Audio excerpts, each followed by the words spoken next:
Time to laugh. You guys ready? All right, let's get it. Let's get it. Oh, boy. Hey, here we go. Messing around again. Come on now. Here we go. All right. Remember back in school when you had to do some class presentation only when it got... Remember back in school when you had to do some class presentation only when it got to the day and the other kids started doing theirs, you realised you'd totally misunderstood the assignment and done something completely wrong, so your only option was to hide at the back of the class and just hope against hope that the teacher would forget about you and let you off the hook. Well, that's basically Ironheart for you. A TV show commissioned 5 years ago with the whole let's swap out beloved legacy characters for diverse new alternatives. Craze was at its obnoxious peak in the MCU, based around a particularly unpopular comic book character from arguably the least successful era of Marvel Comics ever, who did nothing but ride the coattails of her far more popular male predecessor, only with none of his charm, likability, flaws, or character development. It was a show that was basically outdated and obsolete before it was even released, lumbered with a main character that nobody liked or wanted, and the fact that the past several... That's one thing I never... And, you know, because I read my comments. I haven't seen one comment that said, I liked Ironheart. Of course, now that I've said that, someone will type it just to type it, but no one ever says that. So, you know, nobody liked her in the movie. They said she was fake. It was, you know, you can tell when when the hood aspect is overblown. There's been other characters, too, where you can tell the person really isn't hood, trying to play hood. Growing up in the hood, you know what real hood is. And it's just, it's extra, and it doesn't work, and she's not likable. So, yeah. A lot of other black characters were likable in Marvel, but she's one of them that definitely wasn't. Years have been nothing but a slow-moving train wreck for the MCU, gradually eroded the fan patience and goodwill that might have allowed a show like Ironheart to scrape by. Marvel knew this all too well, and they also knew there was no way to fix or avoid the problem, so they did what we all did in that classroom decade. Oh, by the way, people were telling me in the comments that they race-swapped Hood also, so... Fully woke, as usual, you know. Everybody swapped out, everybody, you know, just... normal-ish. Earlier, they went silent and tried to hide, doing their best to bury Ironheart and hope that people would eventually just forget about it and leave them alone. It's a bold strategy. Pays off for it. Nope. Well, it turns out you can only hide for so long when you've got hundreds of millions of dollars invested and a contractual obligation to release it sooner or later. So, over the past couple of days, the creaky old Marvel PR machine reluctantly rumbled into action once more, desperately trying to drum up some kind of enthusiasm around the show with barely a month to go before it releases. And today, we got the first official trailer. Are you ready? I'm not sure I am. I'd be so embarrassed if I was her having to promote this. Because I know she's not stupid. I know she knows that the fans don't like Ironheart. I don't know who the actress is herself. We don't know her personality. But the fact of the matter is the character is not liked. I would not be wanting to promote this movie. I mean, this series. No offense, man, but I'm not exactly sure that's a selling point. Yeah. No. Damn, man, she looks about as excited as I feel. They should have led with Black Panther, not Black Panther Wakanda Forever. I was thinking that when I was watching it, too. I was like, you're going to say Wakanda Forever? Why, because she was in Wakanda Forever? No. You want to go to the psychology of what the fans thought was best. Black Panther. The two, Black Panther was better than Black Panther 2. So. Minutes. The air in this elevator will no longer be breathable. Must have been taco night, I guess.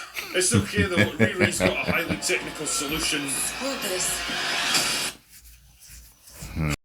I heard Riri Williams was a genius. Aye, it takes a real genius to force an elevator door open. Right. I see you fed up, waiting to be acknowledged for your greatness. Pull your tongue out of my arsehole. You see that a lot. And see, what did he just say? Hold on. You see that in a lot of movies, the TV shows. Something's going on. The technical expert can't figure it out. So somebody just smashes it, and it's like, thanks. I see you're fed up, waiting to be acknowledged for your greatness. Pull your tongue out of my arsehole, Gary. Don't do that. You're not a dog, are you, Gary? I want to build something undeniable. Something Important. iconic. What, you mean like the thing that Tony Stark already, Already built built, 20 yeah. years earlier? The gist here is that Hooded Justice, or Aye, whatever mate. this guy's called, offers to give Riri Aye, the mate. resources and money she needs to construct her new suit of armor on the condition That's what I'm gonna do every time I see him on screen. Oh, he's on screen again. Aye, man. that she helps him in return. I'm sure that won't have negative consequences. You've bitten off a hell of a lot more than you can chew. I could chew a lot. I hate so much about the things that you choose to be. And of course, no MCU production would be complete without the patented Aye, mate. Marvel humor. Would a shady bunker have that on the wall? It's literally above a crate of self-guided missiles. I'm returning those. And if all of this isn't a sign of how little confidence they have in this thing, then check out these comments from the producers. A lot of people think that she's a successor to the Iron Man legacy. But in the comic book, Riri and Tony had a friendship, and eventually she got her own identity.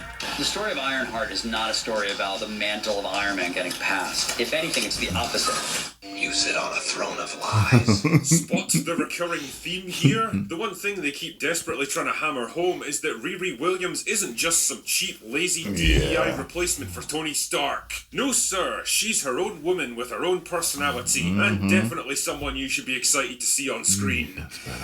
I don't think that's true. Now, call me a crazy drunkard if you like, many people have, but Marvel might have avoided accusations like this if her entire character and backstory wasn't an insecure attempt to one-up Tony Stark in every possible way.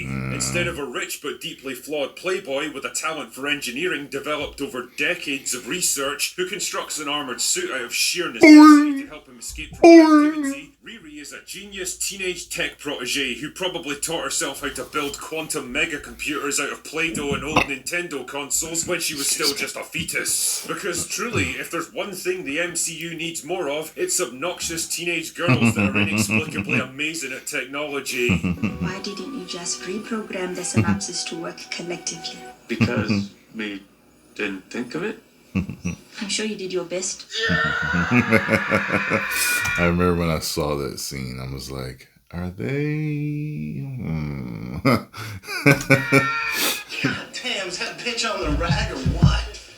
Even Dominique Thorne, the actress playing Riri Williams, really wanted to cement the idea that this wasn't some lame attempt to exploit the legacy of Iron Man. In fact, according to her Trust Me Bro source, Robert Downey Jr. himself even descended from the heavens to this mortal plane to give her his blessing. As if that counts for anything, he's a fucking actor, not the God Emperor of the MCU. Anyway, Robert Downey Jr. and I spoke after we wrapped, and he shared some very lovely words about my journey.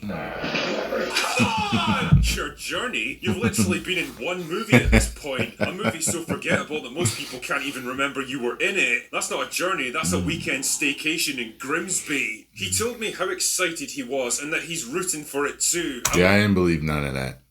You know what I'm saying? I'm just like, yeah, okay. Literally got two Marketing. It's really reassuring to know that you're not embarrassed. You need a plug from him to make people want to watch it, since he's the main face of the MCU.